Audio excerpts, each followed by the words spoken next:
Hello and welcome back to the Formula WINOL podcast. It's been a little while, but I'm delighted to say I'm joined once again by my delightful co-hosts, Tom and Ed. How are you today, lads? Do you know what? I normally go first. Ed, how are you today? I am good, thank you, Tom. How are you, Tom? I'm fantastic. I'm getting all the nostalgia's coming back. Yeah, I'm getting It's been a good long vibes. time. It's been forever. How long has it? Like a year? We didn't do any during the 2021 season, did we? No, we did like a couple. I think we did a start. couple at the start. We did up to Barcelona. It must be a Barcelona year. would have been summer holidays. Yeah. And then we talked about it a lot in the summer, what we were going to do when we came back, and we never did. So I say we just get straight into it with the news that's been going on. So this morning, the big news, no Sebastian Vettel this weekend, guys. Which is crazy because it's brought up a lot of old stats, which is that this is the first weekend Vettel has missed since the 2007 Hungarian Grand Prix. It'll be the first he's only had one did not start in his entire career, and that was Bahrain 2016 when his engine blew up on the formation lap, right towards the end of the formation lap as well.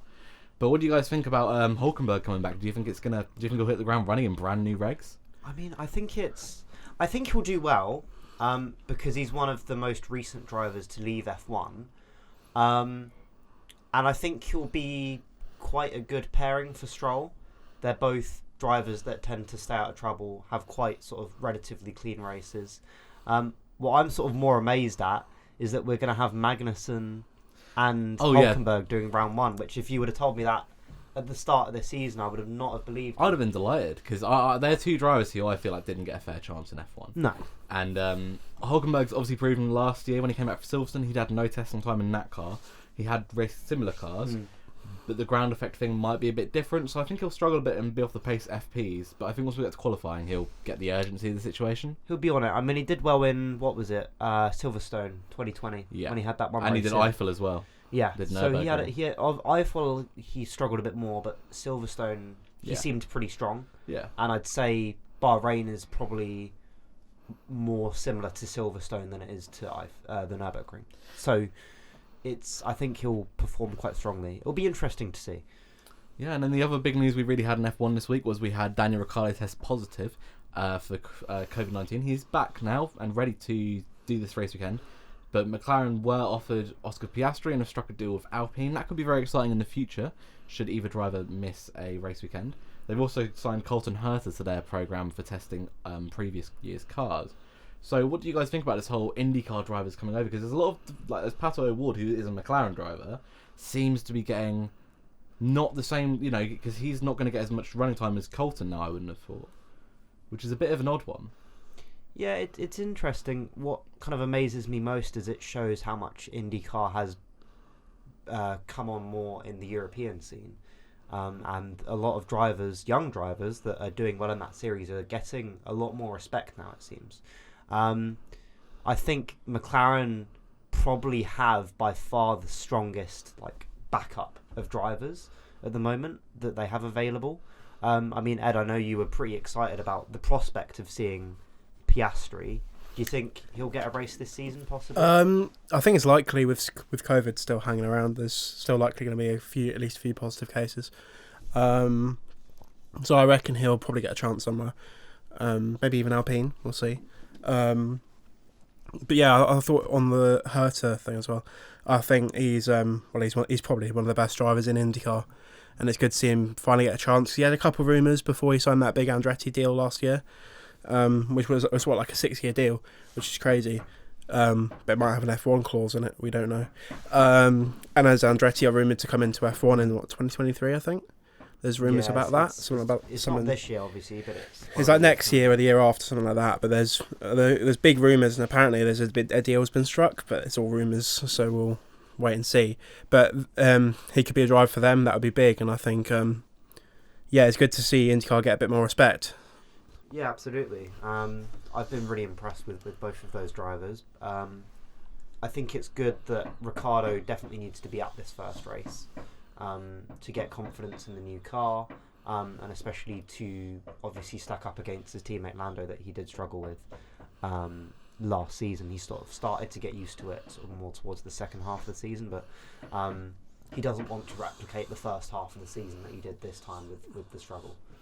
Yeah, of course, and for sure, new regulations, new big sponsorship deal as well for McLaren yesterday with Google and Android. As an Android user, I'm very delighted that my favourite driver will be driving with the Android logo on the car. I can't lie, but at the end of the day, it's great for McLaren as well because it keeps them in the sport. Because there were a lot of moments, and it's reflected in Season 4 of Drive to Survive a little bit. They talk about the financial difficulties here and there. But speaking of finances and whatnot, we can go back to the start of the year and just sort of catch up on the F1 news we've missed out on that's quite relevant. First of all, and this is why it links to my financial sort of segue, Nikita Mazepin being out of the sport, more or less out of nowhere. I think as soon as the conflict kicked off that's going on around the world right now, it was kind of inevitable, but did you guys really believe it was going to happen? It was, I don't know. I think there was part of me that thought it would happen. Obviously, it began initially with he's not going to race in Silverstone. Before that, I was still under the impression that he would probably still do the season. After that news came out, I was a bit more sceptical. And then obviously, I think Gunther came out and the team made a statement saying that they were sort of looking at other options. And from then, obviously, it was a bit more of like, he's probably not going to be competing this year. I think it's a shame in a way because, there's two different sides you could argue. Obviously, Mazepin largely is there due to the funding that he has behind him, but also for that opportunity to be taken away is a bit of a shame, and it's something that is out of his control. Saying that, he didn't have the strongest 2021 and rookie season, so you can argue it both ways. I don't know about you, Ed, but I think it's something that it shocked me a bit, but it wasn't. It was sort of more of a slow build up, but I can kind of I could see it coming. Yeah, I could see it coming. I think personally, he probably should have been given the boot after 2021 instead of waiting. Obviously, we didn't know the conflict would take place. And obviously his father's links to the hierarchy in Russia and all of that. But yeah, I think it's probably for the best. It's probably fair enough. Do you feel a little sorry for him? But at the same time, he made quite a few mistakes last year. Compared to Mick, he was so-so, sometimes better, sometimes not. But I think it's probably the right move. And it's good to see K-Mag back, obviously. I think, as you said earlier, he didn't really get a fair shake for most of his career. I think overall it's probably for the best. Yeah, and as well, he obviously set up his We Compete as one. Yeah, which is using the same money that would have gone towards Haas. It's a foundation, as you say, We Compete as one, which is to support Russian athletes who've been kind of dunked out, for lack of a better word, of their competition or their team or their sport because of the conflict that's going on. It's also just going through the sports world because high tech and Formula 2, we'll go back to Formula 2 right at the end of the podcast, I think. They've been sold, and that was the first key, was a government document going all over the place saying high tech had been, the ownership had been transferred rather than sold. Chelsea Football Club, of course, are also under current sanctions, which is a situation which is kind of similar, I guess, to F1 in terms of such an uncertain future. The good thing for Haas with K-Mag is, as much as he maybe doesn't bring in as much sponsorship money, mixed sponsors will be a lot happier with sort of working with him, because there was a lot of conflict about how Mick would wear sponsors that Nikita wouldn't, and then Nikita would have all of his Russian sponsors that Mick wasn't wearing, and that's just not good in a team, just for brand sort of identity, I guess, really. Other than that, other news, we've had testing's come and gone, but I think we were just going to touch quickly on liveries for this season and just pick our favourite and I guess least favourite, not worst, but like whichever one we don't think is top 9. So who'd like to go first with their liveries? Go on. I think I can guess Ed's favourite one. It's not Red Bull, if that was what your guess was. No. I've got a few up there. I think Alpine, the blue Alpine livery, I'm not too hot on the pink one, but the mainly blue Alpine livery I really like. Aston Martin is stunning. I like the Red Bull, but obviously it loses points for being almost the same every year. Although the addition of the Oracle sponsor I quite like. I think they've integrated that well. But yeah, it probably has to be Alpine, really. And my least favourite, it's hard to say McLaren, because I'd say originally looking when they released them, McLaren for sure. But when they're on track, they look a lot better than they did on the just photos. Yeah, and that new black strip they've put across the I like air intake looks so much better. I really like that now. So I know I'm trying to remember the other one. So maybe Alfa Romeo, just because it doesn't really change too much either. I actually can't remember because I know they had a different testing livery, and that was just a diagonal line, wasn't it? So I guess Alfa Romeo. I can't remember what it's actually meant to look like. Yeah, because they had the testing livery that was the camouflage, and then the diagonal line one is the one for the season, isn't it? Yeah. Is it? Oh, yeah. It looks like like the preset liveries you get in like video games. It kind of looks like they've done it really nicely with like the retro feel, but I just feel like there's a few things maybe missing from it. So you've got a few different options. Ed, Tom, what are your picks for this? So I'm going to go the complete opposite, actually. I am a big fan of the Alfa Romeo livery. I think it's simplistic, but it does it well. And the main reason why I'm picking it is I think because it is one of the best uses of the wheel covers. Yeah. I'm a little bit disappointed more teams haven't utilised it. I was expecting sort of almost every team to have some sort of their design integrated onto them. So I'd say it's probably for me a joint first between the Alfa, but also the Alfa Tauri. I really like the Alfa Tauri. They've had solid liveries for like the last 2-3 seasons since the rebrand. Even before the rebrand. When they shifted from that sort of purple to the light blue, that was really it worked really well. Yeah. And I think for me, the different parts of the livery make it look really nice. When you look at it from the side, I really like the navy stripe that kind of follows the side pod, and sort of it complements the blocky shape of the side pod from the front really well. And then also from their onboard cameras, it looks really nice with like the white sort of like arrow going forward. The shape that they've gone for looks really nice. Least favourite, I think Ed's pick of McLaren is probably up there for me. I think with and I was saying this to you guys yesterday, I think the announcement of the sponsorship with Google is good for the team, and it's good because it cements their place in F1. And with one of the teams, it's like a Ferrari that has been in there for so long, it's good that they're going to be staying in there. But I don't think that they've implemented it that well. The Google, like the chrome wheel covers. No, I just think that, and the Android with the green. I think it's a bit similar to Ferrari last year with the green Mission Winnow. And I just think it's a bit crazy with the colours. I think if they'd have made it a slightly faded green, that would look a little bit better. Yeah, sort of like not neon. Yeah. But McLaren have got this neon obsession at the moment. Yeah. They did last year as well with the merch as well, the glitch merch.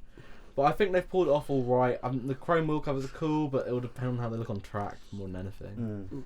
But yeah, I'd either say that or Williams. I think Williams. Yeah. There's some people that really like it. I just think it just doesn't really complement the shape of the car.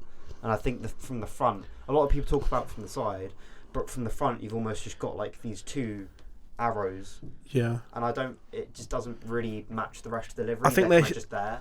I think they should have kept the livery from last year, because last year's livery didn't match the 21 car at all, and it was obvious it was meant for the delayed regs. And I think it was quite nice. I think they should have kept it. Yeah, I agree. But yeah, what about you, Torin? So, firstly, it's without any argument, the Ferrari is my favourite. That's valid. Yeah, I think I like that. I'm looking at this from like I think where we live in a world now, and this is the same with music, and it's totally a tangent, but I'm going to go on it because we've got a couple minutes spare from the previous section. When you listen to music now, it's all, we are so focused on the same sort of 5 years of life where life was kind of good, like really, like everything seemed like, rainbows and butterflies. And we go back to, and we watch old F1 season reviews rather than watching what's going on at the moment. Not just from boredom, but because mentally that's the way we go. We go to when life was good for us, and that's different for different people. Different people. I had a conversation with my housemates. They were like, "Oh, 2016 was great." I was like, "I actually really like 2019." So this isn't F1. This is just years in general. Yeah. And looking at it from an iconic point of view, last year we had great that photo from Imola of Max forcing Lewis out wide at turn 1 with the rain going everywhere. That'll be iconic. So will the Red Bull livery with Honda whacked on the back of it. It just will be great. Yeah. Chef's kiss. Yeah, absolutely. That's why I'm not too keen on the Buy-A-Bit sponsorship though being whacked on there now. That kind of, if it was Oracle, it'd be cool. But I saw that. I think in Barcelona they had Oracle on the back, didn't they? Yeah. And then I'm not. Yeah.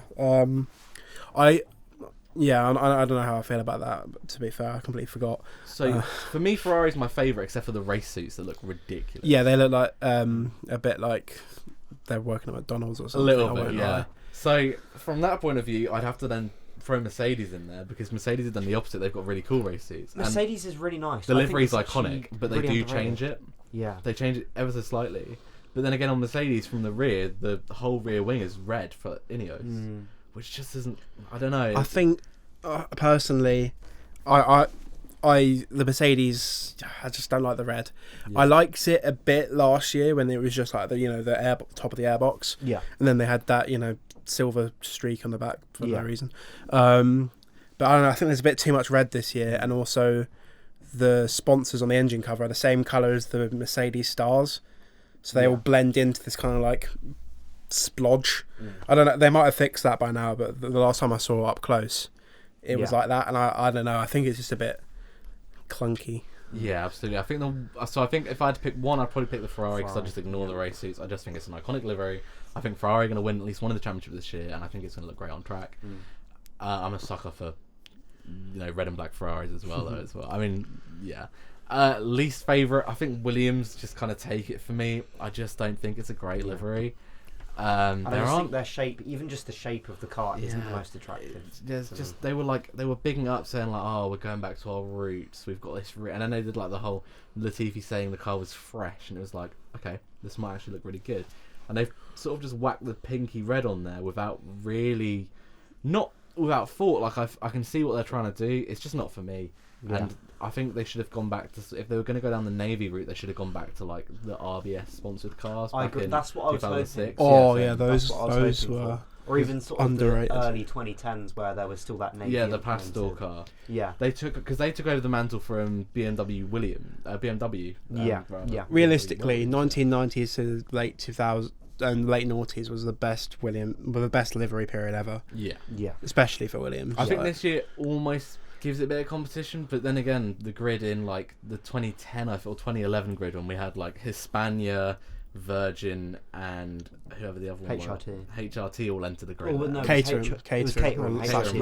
When they all entered the grid and had these really wild liveries, that was great. Yeah, but this is why I love the BTCC, because I like liveries, I like graphic design. So, that's one of my favourite things to look at to get me hyped for the season is liveries. And I agree. I think honestly there are a couple ones that are a bit marmitey. Some people love them, some people hate them. But I think in general, in terms of liveries go, it's one of the stronger years that we've had, especially in the last sort of few years. Yeah. I think the past few years haven't been fantastic with some of the liveries, but this year's definitely up there. Yeah, for sure. And speaking of getting hyped for a new season, we can do a little bit of a coverage on testing. I think, Tom, you watched a lot of testing, so you can run us through sort of your running order maybe, and give us sort of a deep dive on each team. Me and Ed watched a bit, and I took a bit of it in. The only thing that I've seen everywhere recently is that Max and Lewis had the exact same spin at the exact same corner. It was the last corner. In sync. Yeah. 1 year apart. Yeah, I've seen a lot of people going crazy. Max saved the spin. And next year will be Leclerc doing that spin. It's testing and don't spin. But yeah, I guess that I'll just go team by team, and if you guys have got anything to say, then obviously jump in. I think for me, I'm going to have to go with what you touched on. I think there's reason for Tifosi to be excited. Their car looks the most solid. Like, I'm not really going to touch on times, because I think looking at times you can get a bit carried away. Yeah, I think the most important thing about testing, and this is why it's such a visual thing, is seeing how comfortable the drivers are in the car. Yeah. And George and Lewis but Lewis was so uncomfortable in the car last year at testing, and Valtteri even called it undrivable at one point. Yeah. And they came into the season and then, turned around a points deficit to win the Constructors' Championship out of more or less nowhere. Yeah.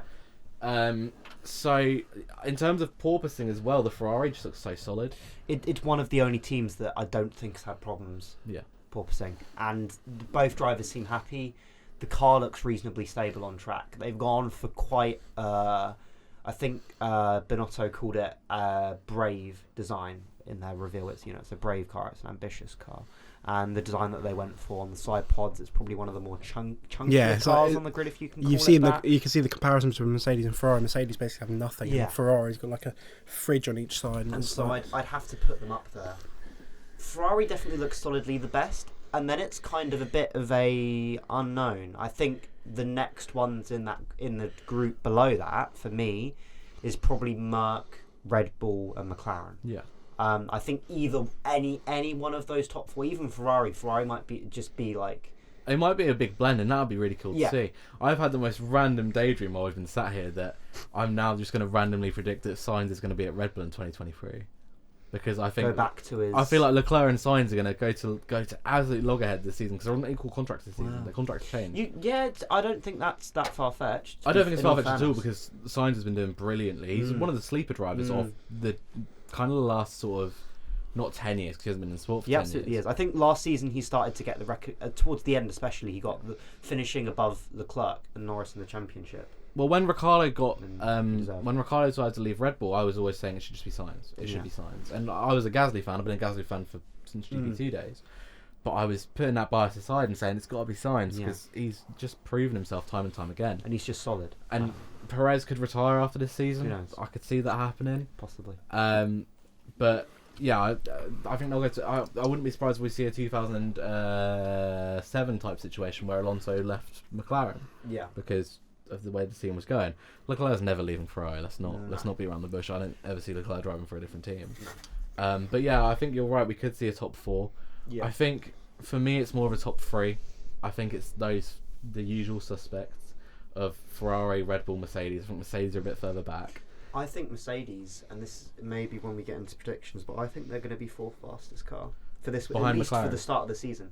Yeah, because I think McLaren and AlphaTauri are going to be close for fourth and fifth. A lot of the time, and obviously Sainz said, what did he say? Typical Mercedes. Yeah, I was going to touch on that. George comes out and says, "Oh, we're shocking." Yeah. Lewis says we aren't even going to win races till halfway through the season. Well, not halfway, but he said like for a while yet. Yeah. Excuse my paraphrasing as such. And then Carlos comes into the interview pen and they're like, "Oh, Lewis has been here saying he's not winning races this year." Yeah.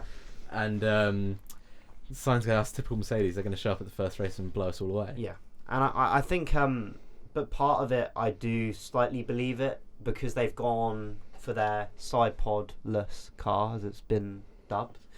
And then Gunther Steiner came out and said that Haas were going to do the same thing, but chose against it. Yeah, and I just think the car, purely if you're looking at how the cars look on track, it's one of the ones that looks the least stable.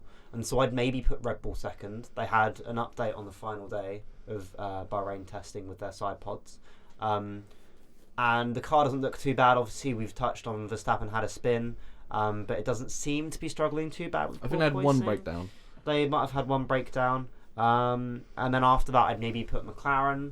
Obviously, it's Ricciardo has missed out with the testing in the second test. And obviously that's a big loss to them, and I think they had a problem in it was either the first test or the second test where Lando. It was Bahrain. You had to push the car back, yeah. So obviously I have had a few problems, but in terms of on track, the car looks reasonably stable. Yeah, and Lando did a solid job. I've got to give him a shout out because to do that many laps, and he's still, I say a young driver. He's not young anymore. No, but he's still not. He's not had his first race win. He's not really like embedded into the sport as of yet. To go out there and do 3 days of testing on your own is really impressive. It was good. And put your neck on the line for the team to have the data to go forward this season. Yeah. So you're going to say Ferrari, Red Bull, McLaren, then Mercedes. But I think Mercedes is one of the unknowns. I think I would put Mercedes anywhere between second and fourth. I think they could maybe jump McLaren, maybe Red Bull. Do you think Ferrari you're definite first then? Ferrari are definite first for me.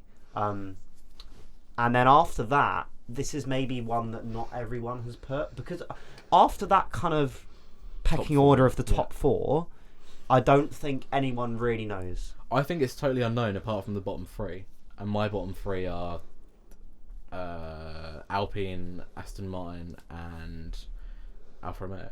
Really? Yeah, I think the Alpine's shocking. I don't think it's going to be very good this season. I've just got a feeling, just from watching it in testing, neither of the drivers... It had such a quiet, both tests. The loudest thing about the team was delivery. Neither of the drivers were singing praises. Then again, neither of them were saying it was shocking. But I've just got a feeling that... I mean, my favourite thing that Alpine have done so far this season was duping everyone with delivery launch. When they plonked the pink car outside and everyone was going crazy on Twitter for half an hour. That was really funny.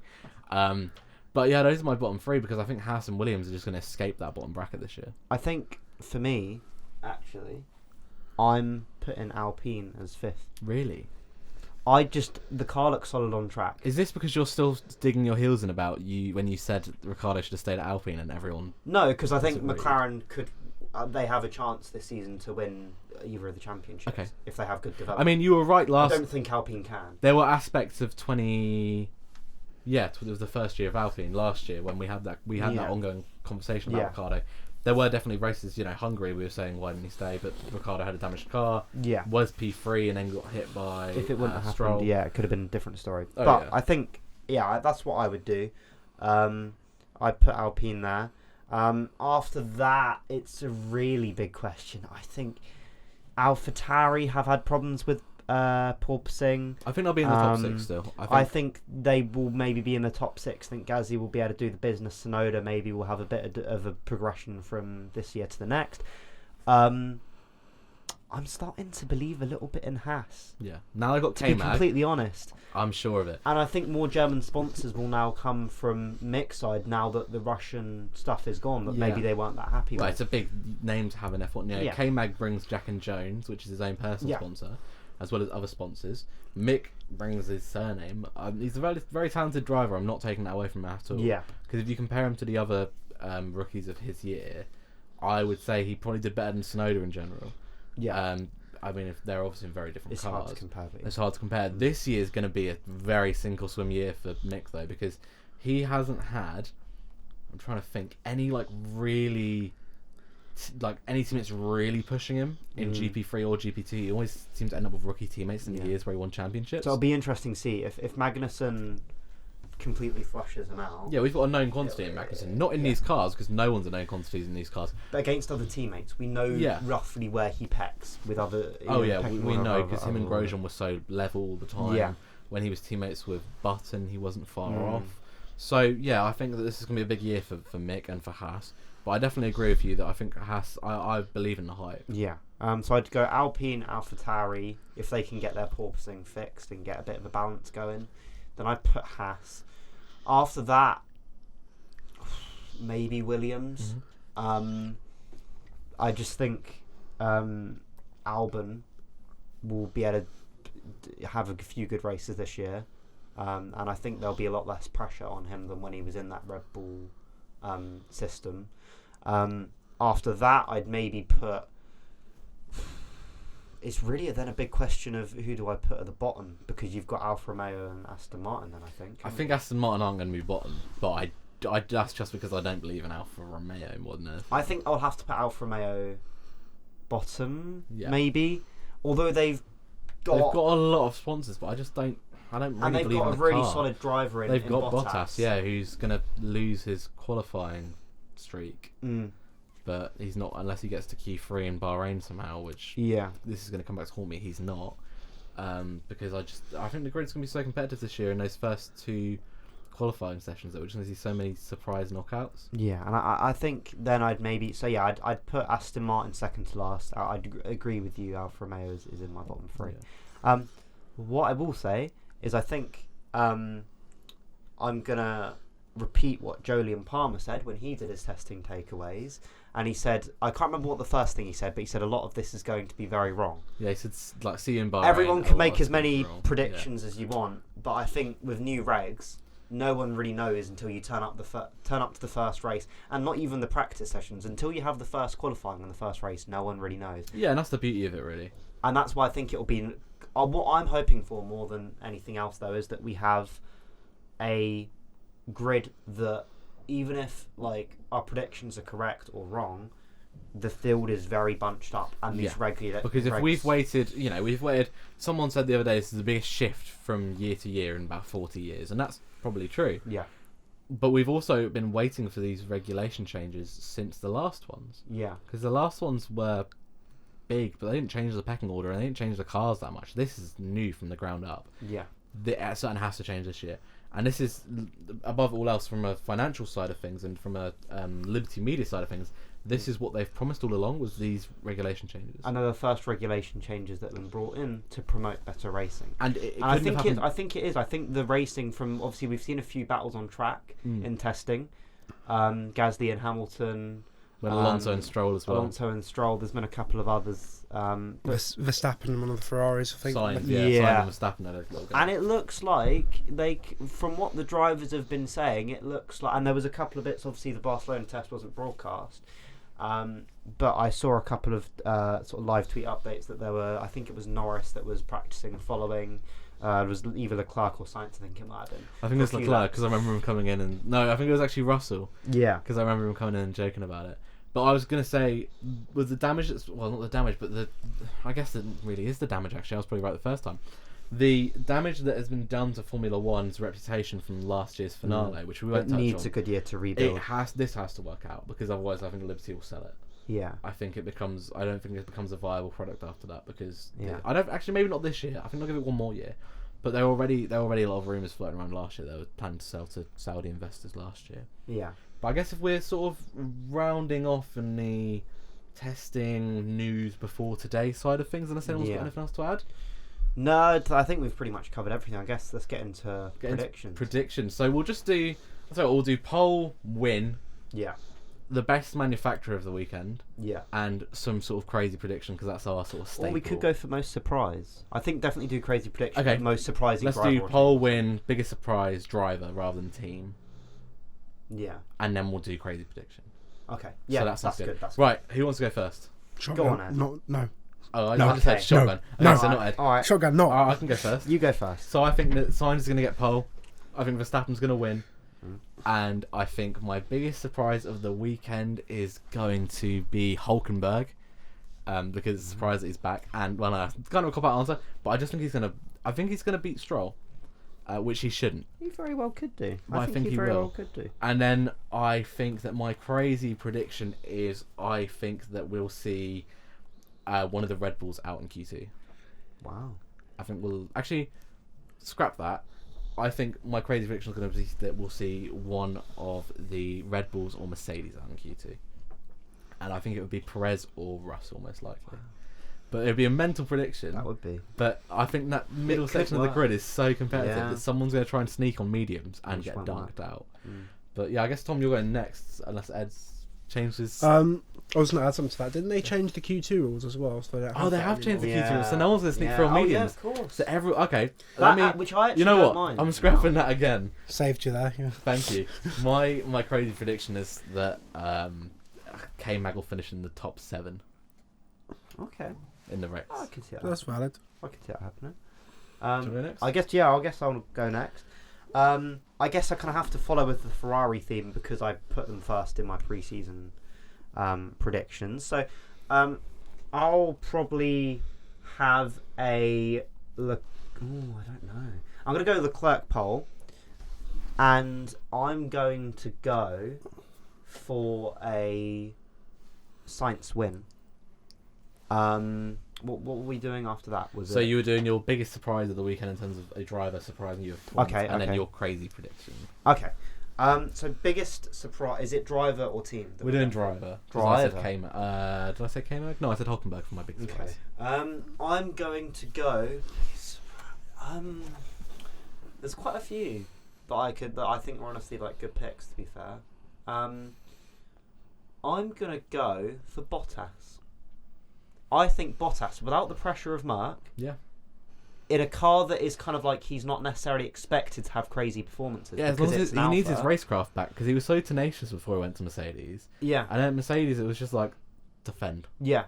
And so I think in qualifying, at least, I could see him in a Q3 in qualifying and maybe like 6th or something like that. My crazy prediction is that in qualifying, and I really hope this happens, is that in qualifying, I think there'll only be 2 teams that have both their drivers in Q3. So I think maybe Ferrari and Red Bull will have both their drivers. Okay. I think every other team, so like McLaren, Merc, maybe we'll have Bottas in there. one of the Alpines or something like, or an Aston Martin or a Williams, any one of the teams, I think they'll only have one driver. Fair enough. That's definitely wild. But yeah, I can see that happening. Yeah. So Ed, are you ready for your? Yeah, I think I'm maybe. I generally have no clue in terms of who's going to be where, so it's definitely going to be wrong. But most people are saying Ferrari at the top, so I'll probably say Sainz pole and a Leclerc win. They'll trade results there. And it was what biggest surprise driver. Yeah. I think I was going to say Bottas as well, but I think I'm going to change it up. I think maybe Zhou. I think no one's really rating him. That's fine. I think I think both Bottas and Zhou would probably do quite well. And yeah, leading on from that, I think my crazy prediction is at least one Alpha in the top into Q3. I think that's probably fair, considering most people are thinking they're not going to be great. There are a lot of people there sort of in the bottom 3 teams. Yeah. But yeah, I think maybe an one Alpha into Q3. Yeah. I'm not going to say which because I want the point. Yeah. Did I get them all? Is there anything else? So you had who did you have for pole and win? Pole, Sainz, Leclerc win. Okay.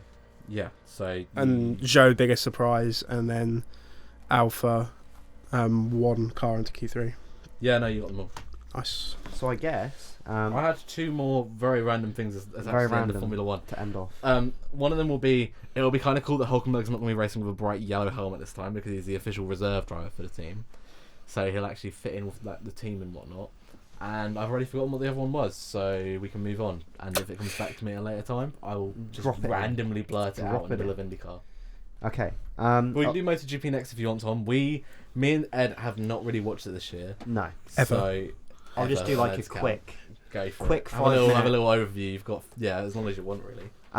So I guess we'll just do first MotoGP.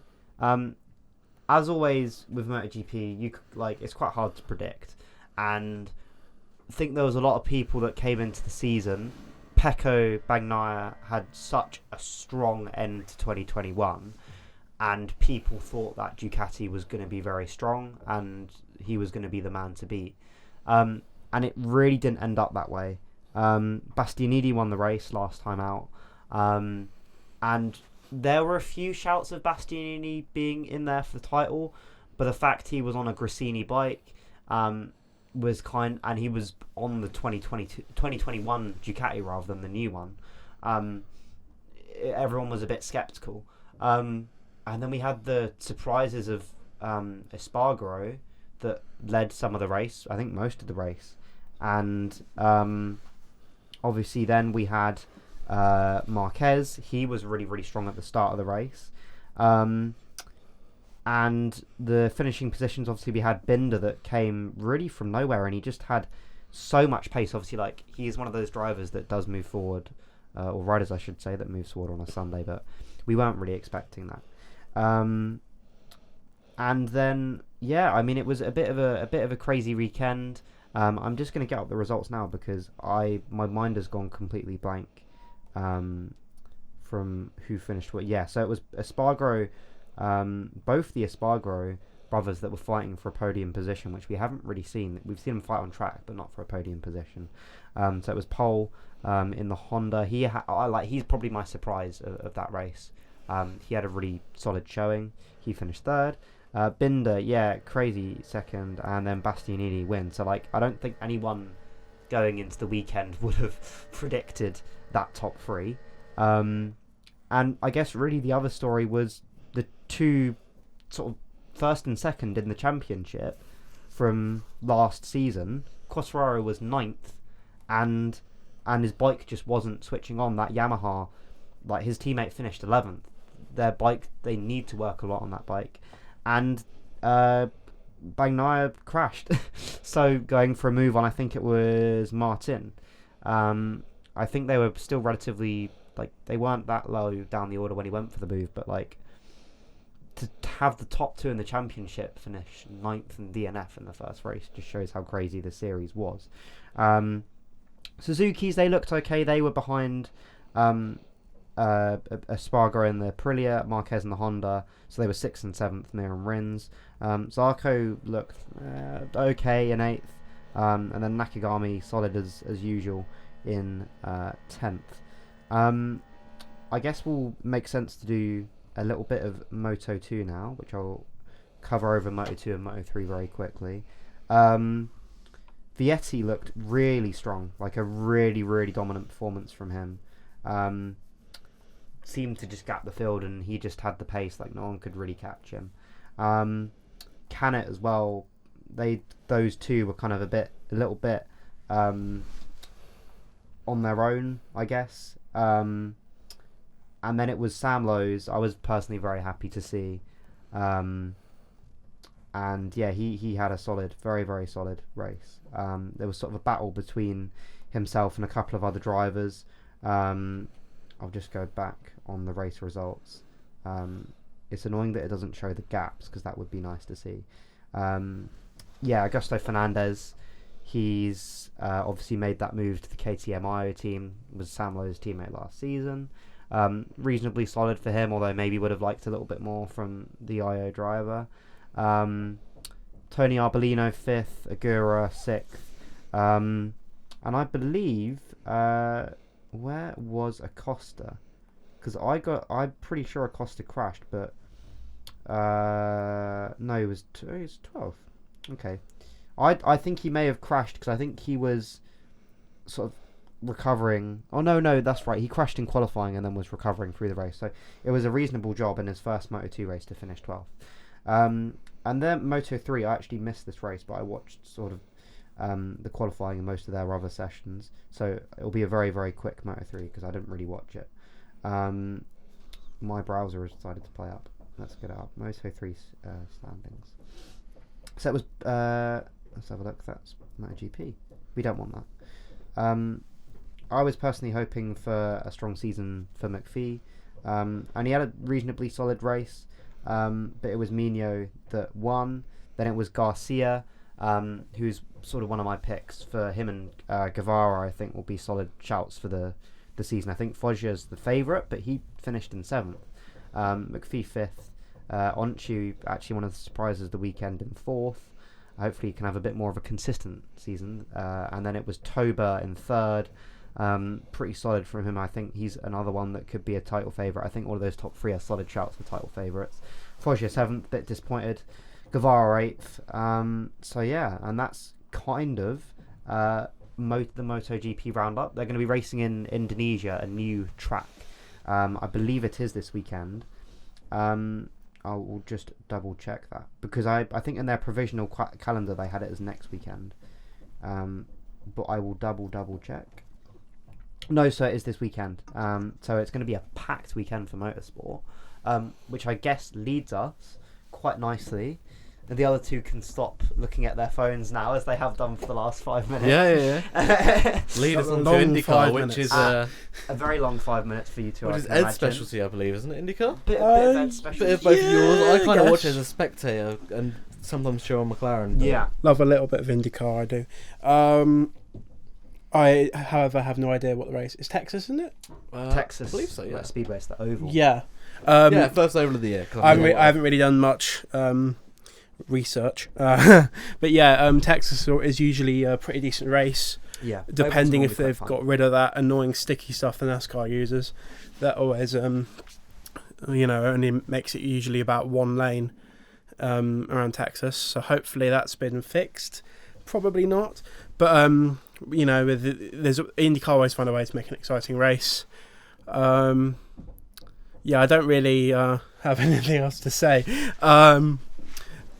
I guess a little bit about the first race, I guess. Yeah, St. Petersburg a couple of weeks ago. That was a good race. I can't remember who won. McLaughlin. Oh yeah, McLaughlin. Yeah. Sort of. It was sort of a strategy race, wasn't it? Because we had a couple of safety cars. Yeah. And it was Power second. Pelot second. Power third. Yeah. Yeah. It was a long time ago, wasn't it? But yeah, that was quite an exciting. It was an exciting race. It was good to get back into motorsport. St. Petersburg isn't usually the best for racing. I won't lie. Yeah, so it was nice we had that bit of strategy. I'm glad we had it, because the last time when we had to get back into motorsport after COVID, the first thing that raced was Daytona. 1 second. The first thing the race was the Daytona 24, which on its own I'm sure is thrilling to some people. I'm not an endurance race kind of guy. I'll have it on while I'm in Get bed kind of confused, thing, but I'll have it on in the background, yeah. I don't think I even watched it this year. But yeah, I think McLaughlin, honestly, is... I don't think many people had him before this season, but I think he's definitely possibly my pick for title favourite. Just because he's in the Penske outfit, and they always seem to have one driver near the front, even if it's not at the end of the season, but for most of the races. And I think, obviously, I watch a bit of supercars when I'm at home and I can record races. Obviously, I watch the full races. Now I only watch highlights because it's on at silly o'clock in the morning for us in the UK. But McLaughlin was just different gravy in supercars. Shane Van Gisbergen, last year's champion in supercars, was pretty dominant, and McLaughlin was consistently able to beat him, which just shows his class. And so I think he'll have a solid season. I think Power is also a shout, possibly for winning the title this year. And I want to see that top 5. We had Colton Herta finishing 4th and Romain Grosjean finishing 5th. Maybe even Rinus VeeKay is probably an outside shout, I'd say, as well, for the championship in 6th. And yeah, it's going to be really, really interesting this season. There's quite a few drivers that definitely have the potential to win the championship. I think now the drivers that maybe didn't finish in the top 6. I don't think any of last year's title competitors are going to be anywhere near the championship this year. Do you not think? I don't think, it's that much of a top Award, series. Dixon, or Herta are going to get very close to it. Really? I think Herta's probably the best shout of any Of those four, definitely, definitely. I think Dixon. I think Dixon he's. I think you can't Dixon's count out one of those drivers you Dixon. can never count out, similar to a Vettel or Alonso character Yeah. in F1. Where if it's the right sort of day, it comes to it comes to Dixon quite naturally. To be fair, it looked like Dixon was going to win in St. Petersburg for a good 30 yeah, they had a laps, strategy so. upper hand for a bit, didn't they? And then we all forgot he needed a pit again. So Yeah, I mean, I'd almost equate Dixon to Hamilton in terms of he tends to stay out of trouble. Yeah. And he's just he's always there. Pato O'Ward, I think, is also maybe a shout for the title. And I don't think I'd maybe put him in the same boat as Dixon. I think Newgarden you can never really count out either. He's one of them, actually probably turning more now into a bit of a veteran of the series. yeah, he's. I think he's been in for like 10 years now. Yeah, he made his debut he did a couple of appearances like the Indy 500. I think it was 2013, 2014. Yeah. So he's coming on 10 years. I think this IndyCar season will be really exciting because we've got quite a few rookies that will be interesting to see. Callum Ilott, Dan Ticktum. Wait, Dan Tittum's in IndyCar? No, sorry, No, what am I that's talking Formula about? E, I got really I was going to confused say there. I got really confused. Carl Kirkwood, Indy Lights champion. Devlin DiFrancesco, I think he was 2nd or 3rd in that series, and David Malukas as well. So those guys are all Indy Lights guys that are really quick. And Kirkwood finished 18th on his debut ahead of the likes of Ilott, Rossi and Conor Daly. So it's a very, very solid showing from him. And yeah, so I think oval tracks, I always enjoy IndyCar at ovals. I think it will be a good race. It's always exciting, even if there's not actually any racing. Yeah. Just because of how close they are to the barriers. I think it was Rinus VeeKay saying during the testing they had there last week, he had the blood vessels on the right side of his body all popped or something like that. Really? Wow. From the testing, which just shows how insane it really is. Yeah. And he must have been fully trimmed out, about to crash at every little, proper quali run kind of. To be able to have your blood vessels pop, that's crazy. Yeah. And I think that's one thing where people maybe dismiss IndyCar, think, they drive in circles, but it is honestly so much harder than, for example, F1 track. I'd put the Indy 500 as probably the most highest degree of difficulty, other than maybe Le Mans, compared to British Grand Prix, Belgium tracks. The only F1 race that comes close would be Monaco. Yeah. Or Baku if it gets really hectic. If it's a lot of restarts. And Yeah. whatnot. I'd say sort of the 3 hardest races in motorsport is Monaco 500 and it's Le Triple Mans. Crown. Yeah, Triple Crown, really, yeah. It's probably the hardest. And maybe other overs like Texas, that kind of thing. Even the short tracks, there's tracks like Iowa, they're so hard to drive. Because the laps is 10 seconds long. You could I saw a video they the breathing rhythm they have to have. They can only breathe when they're on the back straight. of a lap because the main It's straight is crazy. still a It's crazy. curve. So they can only talk and breathe. So it's like that. It's insane to think about that. You don't really think about that when you're watching F1. You think you're not thinking about how they're breathing, how they're conditioned in the car during the race. But in IndyCar, you kind of see it more because no power steering in those cars, so you can kind of see it more. All the aggression. Yeah. It's definitely one of the most physically demanding series. I'll touch a little bit on and just do a really quick summary of what happened in the Indy Lights race. It's one of the series that I definitely want to get a bit more into this year. And so it was a bit of a crazy race. I'm just getting the results up now. It was Matthew Brabham that won. And I think I honestly haven't heard of him before, but I think from what the commentary was saying, he's one of the more veterans of the series that has kind of come from doing a complete different kind of racing into open formula, and was able to win. And it was a bit of a crazy race. If I just get up the race results, because there was Christian Rasmussen was leading after. So Hunter, I'm going to butcher this second name, McElroy, I'm going for. He was leading pretty much the whole of the first sort of quarter of the race. He then binned it on the final corner, which put Christian Rasmussen into the lead. And it was pretty certain that he was going to win. He got a good gap, and then with 2 laps to go, ran out of fuel, which gave Brabham the win. And then it was Pedersen and Linus Lundqvist in 3rd place. So I guess that leads us on quite nicely talking about open wheel feeder series. On to F2, which is also going to be action in Bahrain. F2 and F3, but yeah, F2. There's one big thing, and this is another way to segue back into the thing I forgot to say when I added the last Nice. Oh, he got it. yeah, my brain added it all back up. Red Bull have the number 1 car in all 3 series. Yeah. F1, F2 and F3. And the thing I was going to talk about was why whoever possessed, I don't know who was possessed enough to design the number 1 for Verstappen's car this season, but it is wham. Like, It's a the chunky, base of it's it a chunky is like one. trying to take up the same space that Perez's 11 does. It's just wild. But Yeah. that's all I want to say about that. But yeah, I mean, F2 should be exciting this season. It's a lot based on how well you know F3 from the year before, with Hauger coming up. Yeah. And with Schwartzman leaving, it's a very different, and Zhou leaving, it's a very different grid. Is. For Where's people Schwartzman gone? Nowhere. Nowhere. He's just a Ferrari reserve. now. Yeah. And I guess with his Russian thing... Is that to like less of compete- a role than Piastri almost? Not even test it drivers, would so be reserve. the role he will. I think Schwartzman will be the first called upon reserve for Ferrari. Okay. Other than he would be the first called upon reserve because Alfa Romeo don't have that one Ferrari driver deal anymore. And wouldn't it be Schumacher?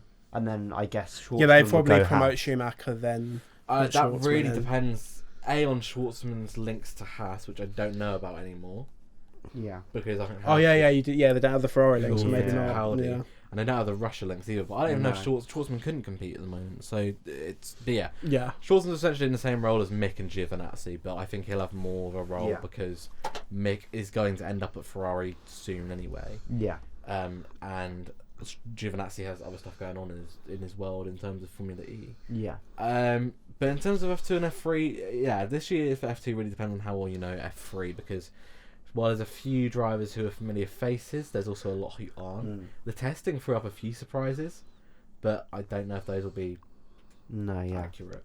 I mean, if you had to, I guess maybe for F2 and F3 we can do like who you think is going to be champion. I'll have to maybe. remind myself who's on the grid. Yeah, I have no data or any clue. Okay. So I'll very quickly. I might just sit here in silence because I can't even research it. I don't know anything about F2 this year. I'll be totally honest. It's a blank slate, really. It really Yeah. is. I which can is kind of what- do a bit what's of good a... about it. Because bit there's of the a new Van preview. Amersfoort team. I Yeah, can't Van remember. Amersfoort Can't remember who Racing. they're replacing. VAR. I mean, they've supported a lot of drivers in sort of the F4 and early single seat. Yeah, he was Verstappen's dream team, Verstappen, wasn't I he? think Schumacher, Leclerc, Probably and most Hauger as well. Dutch So or Belgian. there's a lot of Dutch links to that team, obviously. The Virtuosi and the Carlin are painfully similar looking. Yeah, I'm gonna miss the old Prema livery this year. It's a shame that They've they've replaced gone this year because they've got two Red Bull because they've got drivers. Hauger and Daruvula. Yeah, I can live with that. Yeah, I mean, I'll miss it, but the ART yeah. is back to its old roots at least anyway because are they back to red? They're back to like the black and white with red sponsors. And Oh, whatever. okay. But I think that we're gonna have a championship battle between. I think we're gonna have a championship battle between Hauger and Duhan, and I hope it goes to the last round. Really? Yeah, those are my picks. Okay. I don't see anyone else in that series. Who's getting to Duhan? F1. Oh, Doohan. Jack Right. Doohan. Like, who is Doohan? Yeah, Doohan. But like Liam Lawson, maybe. I do think Liam Lawson's a bit overhyped, and this is again, the whole Lando Max Futor kind of crowd of kind of hyping up a little bit. I don't even think that some of these people. I don't know. I mean, like I can get it. He's a very talented driver, but I think people who were trying to clamour for him to take over Tsunoda's seat halfway through the season, I was just like, this is crazy. Yeah. Tsunoda got like 5th on his debut. It was because he crashed in Imola. Mm. And Alfa Romeo, everyone was like, oh, Tsunoda just crashes the car and gets angry, bring Lawson in, as if their own favourite driver had never screamed at their race engineer before. Yeah. Every driver has. Yeah. I think there's a few drivers on the grid who... We've got Enzo Fittipaldi stepping up into F2 this year. I don't know how that's going to go. He's with the Charouz outfit alongside, is it Boluk Bassi? Yeah, so that's really the interesting. esports driver. I want to see him succeed. And he hasn't even been in F3 or done, so it's going to be it's going to be a steep learning curve for him. Yeah. But I mean, if he outperforms Fittipaldi, that's very impressive. And I think you know what? Now I've looked at the lineup, I think F2 could be really exciting this year. Vips, Pourchaire, Duhan, and Hauger. Those four right there is a tasty championship battle. I do think Pourchaire could run away with it though. Cause I think Pourchaire definitely. I mean, he's the highest returning rookie, I believe. Yeah. Or highest returning driver. It's his 3rd season now as well, isn't it? He did. He had a couple races at the end of 2020. So, yeah. So I'd say I think both. You can never really count on Prema. They always have a solid car. Yeah. I think Daruvla could take a big step this season, but I think it's necessary. It definitely. Red Bull have got such a wealth of and he needs talent. to beat Hauger if he wants any chance of a Red Bull seat in F1. I'd have thought the other day that I feel like Red Bull should just start a F1 equivalent series. Just another world They probably championship. could. They could because they've got a great. Like Renault World Series back in the day. Half of F1 is Red Bull. Most of F2 is Red Bull. Most of the sort of really notable drivers. Yeah. And F3 they've got. I don't even know they've got one. They should do their own winter series, like Toyota Racing Series. Yeah, or like F4 UAE. Yeah. They should absolutely bring back F2 Asia, but specifically Red Bull only. Yeah. And then that's how they decide who gets the seats for next season. Yeah. Yeah, it would be quite a smarter way to do it, to be honest. Virtuosi, the Marino Sato signing surprised me. I haven't really seen that much from him that made me. I feel like he deserved a Virtuosi top has been on team. a downhill slope ever since. I might be about to say something really stupid. Wasn't Virtuosi where they had Joe and Eilert? Yeah. When they had the two different coloured cars, and Yeah. Eilert really should have won the championship that year. Yeah. I feel like they've been on a downhill slope since then because they lost both their drivers. Well, they didn't lose both of them. They kept Joe the next season, didn't they? Yeah. But Joe, who was Joe's teamate last year? Drogovic, who really underperformed. It just didn't happen, did it? No, he had a really strong season in MP, and he. I was thinking that Drogovic could be an underrated, underrated shot for the title, honestly. Yeah. But he's gone back to MP now, Drogovic, so he could do really well. He's also alongside F3 promoted driver Novalak that had some quite strong races next year. I don't think Novalak will be title favourite, but I think he'll have a decent rookie I think season. he's in it for next year's title. Yeah. If he can keep in the car. Who is it who we've got? I had a thought and I've lost it again now. Never mind, carry on, it'll come back to me. But yeah, Doohan partners Sato at Virtuosi. I agree with you. I think it will definitely be a title contender. I remember what I was going to say. We don't have the leather anymore. No. The leather's gone, but Nissani's still there. Yeah, Nissani is partnering. The leather and Nissani in the same breath. Nissani's I don't think that's Alvasta. far off, is it? Yeah, probably not. I mean, there's definitely a difference. I mean, between Nissani's what, like 26, 27 now? Yeah. So he's probably a bit too late for Maybe we F1, should have an age bracket on F2 now.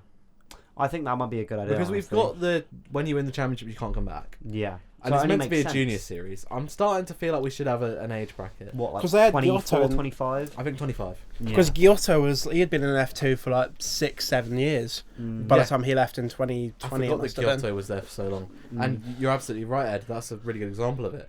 Because if you get to F2, you're realistically getting to F2 by the time you're 20, maybe 21.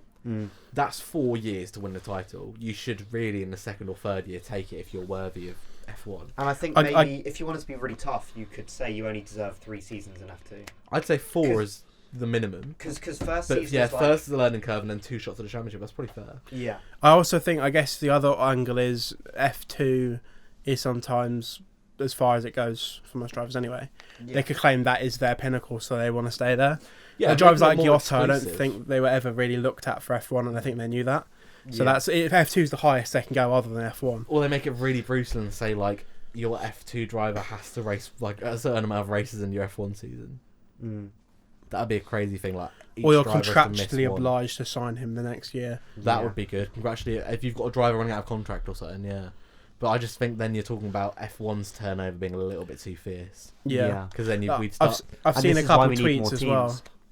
I've seen a couple of tweets that they're like, F1 drivers are hogging F2 drivers' seats. Like, I mean, at the end of the Alonso day- and Vettel are very proven quantities. yeah, Aston Martins don't have any feeder drivers like, other than Jess Hawkins. I don't really agree with it. Like, because like F1 is the pinnacle. You're not there to be moved out of the way. Yeah. For someone younger, like you're there to fight. There is only 20 seats, sometimes up to 22 if we get new teams. But like, And I hope we do. I think that's what Really, needs to there's only happen. 8 seats worth of We- flying as well. We need more teams. I think a couple more teams, and I think Andretti coming in would be F2 will good. mean more. We to- do is there need- also Audi linked? Yeah, but Audi and Porsche are talking about being engine suppliers, aren't they? Yeah. But I think the Porsche deal is more just being a title sponsor to Red Bull powertrains. I don't think that Basically, what interested Aston in- Martin was before. Yeah. Basically. Yeah. And I think they want to be Red Bull Porsche, but without Porsche actually making the engines. Yeah. Just it being renamed Porsche instead of Red Bull powertrains, Yeah. just to be... Because it's really weird seeing Red Bull now on all the official documents as Red Bull RBT. And AlphaTauri RBT. Because now that they're now like powered by Red Bull RBT, powered by Honda or something. 'Cause I think Honda got back in on it in the end. But yeah, it's weird to see no name. There's not Red Bull Honda or Red Bull Renault or Red Bull Ferrari. It was at one point at the start. I think there's another couple of names that I'd like to mention for F2 before Yeah, we go go to ahead. F3, and that would be Logan Sargent. Mhm. I think he's one of the ones that could impress, actually. And also Ralph Boschung. I think it'll be interesting to see how he gets on in the Campos. He came on really strong at the end of the season, considering Campos, obviously in F2, there is starting to be this now, like, sort of bit of a separation between sort of top cars and lower cars, and Campos is one of those ones that you'll struggle to fight for the title in, and he had a couple of really strong races at the end. Obviously, Pourchaire, I think Vesti will do quite well his rookie season. I think the battle between sort of him, Sargent, and Novalak I could still see being quite close. Armstrong as well, he's in high tech. That'll be a big season for him because I mean Armstrong was in was he in ART last season, I believe, Armstrong, and he didn't really impress that much, to be honest. So it's kind of, for me, it's really a make or break season for him. And then I watched last night sort of like the Meet the Drivers thing for F2, and Jake Hughes, right, for the new team Van Amersfoort Racing, was saying he wants to win the title, which I think is a bit of an ambitious. It's not a new team though, is it? It's a buyout of an old team, isn't Yeah, Wasn't it, HWA, which weren't that high up the grid anyway. So They I were think they'll have to at the do a back lot of anyway. Because didn't improvement. Mercedes own HWA? That was Formula E. Yeah, it was HWA with a placeholder for Yeah. Mercedes. Okay. And I guess that leads us quite nicely into F3. I don't really know much about F3. If you just want to run us through the title contenders, and then we can why round not? off. Yeah, why not? Obviously, new team Van Amersfoort Racing. They haven't really got anyone of note, I would say, for the title. Not that I think. Again, I could be proved wrong. Trident, last year's champions. I think they'll struggle to retain that team's championship. They've got a few solid drivers. Edgar's decent. Stanek, I think, maybe could be an underrated title fight. The one that I'm really looking forward to is Zane Maloney. I think he has a hell of a lot of pace. And then Prema, I think, probably has the most expectations. Maybe not with Crawford, but I think for me they're got two of possibly the tightest, the sort of strongest title Who's the other driver contenders. for Prema? So the other driver for Prema is Oliver Behrman. Yeah. Maybe not a lot of people will know him that don't watch F4 and stuff like that. But he is the only driver to have won 2 F4 national F4 series in like the same year. So he's won, and they're 2 of the hardest ones to win. It was Italian F4 and ADAC F4, which are like 2 of the. If you look, maybe I'd say British you could include in there. British F4, Italian, and ADAC are probably the strongest F4 categories. UAE's a little bit. Yeah, it's growing. UAE's a growing series, but a lot of the drivers that's sort of the peak, really. Yeah, and you've maybe got like the top 5 or 6 that will go to F3 or go to Fraker, but they're not the rest of them. And then you've got Arthur Leclerc, that was a little bit of a disappointing season for him last season. Yeah, he needs a bit. But talking a little bit about F4 UAE, the series that they race with on their weekends, Formula Regional Asia. I think that was a rebrand for this year. I could be completely wrong. Leclerc won it, didn't he? Leclerc won it. So he's definitely a big shout, and I think for him, he needs to show something this year. Then ART, I think actually they're probably. I think like the top 3 teams are pretty accurate in terms of like the title contenders. I'd say Victor Martins, he's the highest returning driver. He finished 5th in the championship last season. He had quite a few solid races. And probably my second driver to look out for that is going to be a rookie is Gregoire Saucy. He is the reigning Fraker champion. And in a team like ART, I think he'll go very strongly. Then you've obviously got Manuel Carrera. I hope he has a good season too. Kyle Collette for MP. He's maybe a bit of an outside shout for the championship. Alexander Smolya. He's Russian, but he's still racing. And he's going to be under the... I don't know. For here, he's got like an FIA thing, just on the Wikipedia thing that I'm looking at. So I'm assuming this flag won't be... So it was said this morning that he will still be racing. Oh, okay. If it was this morning, then he'll just race with an FIA flag on. It'll be a rest of world. Yeah. So sort of like a FIFA rest of world. Yeah. And so I think he could maybe be top 5 in championship. He's one of those ones similar to Collette that is outside. If he wins, what anthem would they play? I don't know. They just play the French album. Just play the F1 team. F1 theme. There's maybe a couple of other drivers that are mentionable. High-Tech had a disappointing season last season. Yeah. And they've got someone called Isaac Hajar, which is, I think he's a rookie for this season. He was really impressive in Asian Fraker too. And so I think he's maybe definitely an outside shout for the championship. He's got Red Bull backing. And then Genza Motorsport have got Ido Cohen. He's a solid shout. I think he'll have a few strong performances. And then, who I do want to mention, from Carlin, me and Ed like to mention any drivers that have come through British F4 and British F3. Obviously, it's our nation's series. Zach O'Sullivan. Recently, I say recently, Williams signing. So I'll obviously have the backing from there. And I think he's going to be a solid bet. I don't think he'll win the championship, but could prove me wrong. But I think he'll be a solid learning year for him, and I think he'll do quite well.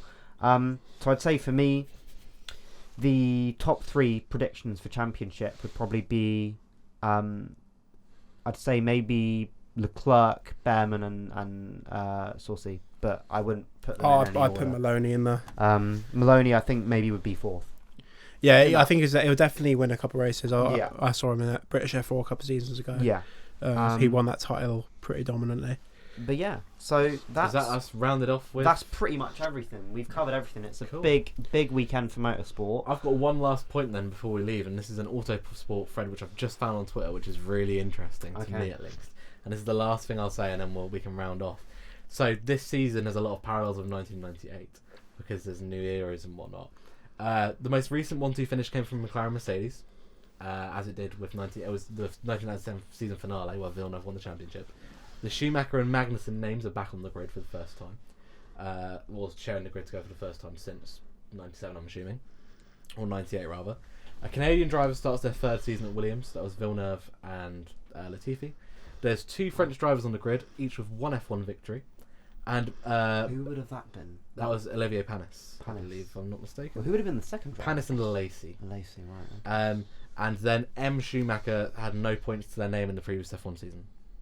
Because in 97, Schumacher got disqualified. Disqualified, wasn't he? Because the That crash is with crazy. Villeneuve. Because of redacted crash. Redacted Those crash. are crazy comparisons right there. So if we've not got any more business to attend to, has anyone got anything else they want to bring up?